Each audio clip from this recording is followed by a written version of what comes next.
The old instinctive dread of wild beasts came upon me. I clenched my hands and steadfastly looked into the glaring eyeballs. I was afraid to turn.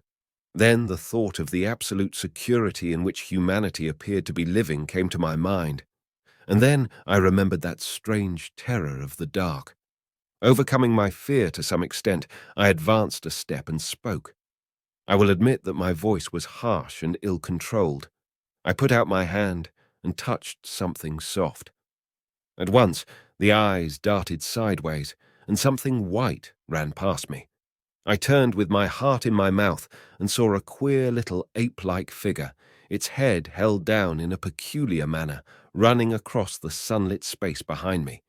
It blundered against a block of granite, staggered aside, and in a moment was hidden in a black shadow beneath another pile of ruined masonry. My impression of it is, of course, imperfect, but I know it was a dull white, and had strange, large, greyish-red eyes, also that there was flaxen hair on its head and down its back. But as I say, it went too fast for me to see distinctly. I cannot even say whether it ran on all fours, or only with its forearms held very low. After an instant's pause, I followed it into the second heap of ruins.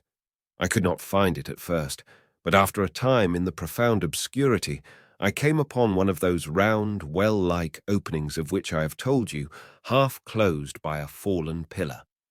A sudden thought came to me. Could this thing have vanished down the shaft?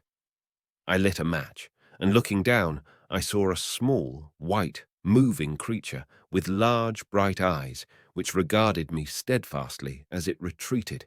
It made me shudder. It was so like a human spider. It was clambering down the wall, and now I saw for the first time a number of metal foot and hand rests forming a kind of ladder down the shaft. Then the light burned my fingers and fell out of my hand, going out as it dropped, and when I had lit another, the little monster had disappeared. I do not know how long I sat peering down that well. It was not for some time that I could succeed in persuading myself that the thing I had seen was human. But gradually the truth dawned on me, that man had not remained one species, but had differentiated into two distinct animals, that my graceful children of the upper world were not the sole descendants of our generation, but that this bleached, obscene, nocturnal thing which had flashed before me was also heir to all the ages. I thought of the flickering pillars and of my theory of an underground ventilation. I began to suspect their true import. And what, I wondered, was this lemur doing in my scheme of a perfectly balanced organization? How was it related to the indolent serenity of the beautiful overworlders? And what was hidden down there, at the foot of that shaft? I sat upon the edge of the well, telling myself that, at any rate, there was nothing to fear, and that there I must descend for the solution of my difficulties. And withal, I was absolutely afraid to go.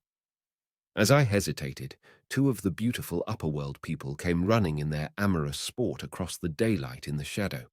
The male pursued the female, flinging flowers at her as he ran.